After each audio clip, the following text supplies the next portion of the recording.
سوال یہ پوچھا گیا ہے کہ کیا 1.25 درود شریف ختم کرنے کے بعد روزانہ پڑھنا ضروری ہے؟ اگر ضروری ہے تو روزانہ کتنا پڑھنا ہوگا؟ بڑا ہی اہم سوال ہے۔ دیکھیں، 1.25 مرتبہ آپ نے درود پاک پڑھ لیا، اب پڑھنے کے بعد آپ کو روزانہ پڑھنا آپ کے اوپر لازم نہیں ہے۔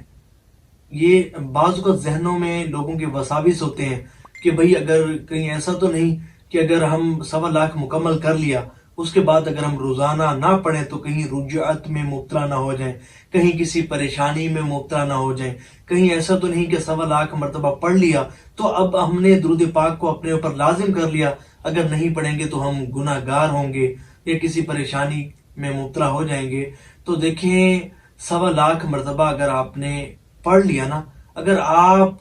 اس کو 1.25 پڑھنے کے بعد اگر آپ نہیں پڑھتے تو سب سے پہلی بات یہ کہ آپ بالکل گناہ گار نہیں ہوں گے، نہ ہی آپ کسی پریشانی اور مصیبت میں گرفتار ہوں گے۔ یہ اچھی طرح اس بات کو ذہن نشین کر لیں۔ اب جاتے ہیں اس بات کی طرف کہ اگر ہم 1.25 مرتبہ کوئی بھی درود پاک پڑھ لیا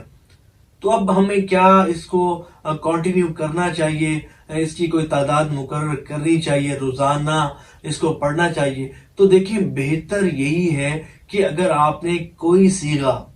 کسی صیغے کے ساتھ 1.25 مرتبہ درود پاک پڑھ لیا تو اب بہتر یہ ہے کہ روزانہ ایک تعداد مقرر کر لیں، وہ تعداد مقرر کریں کہ جس کو آپ بآسانی روزانہ پڑھ سکیں،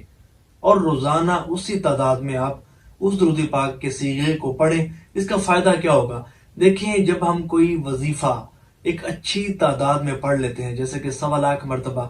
تو اس وظیفے کی روحانیت ہم سے مانوس ہو جاتی ہے، اس وظیفے کی ہمیں سمجھے کہ ایک روحانیت نصیب ہو جاتی ہے، اس وظیفے کی ہمیں نورانیت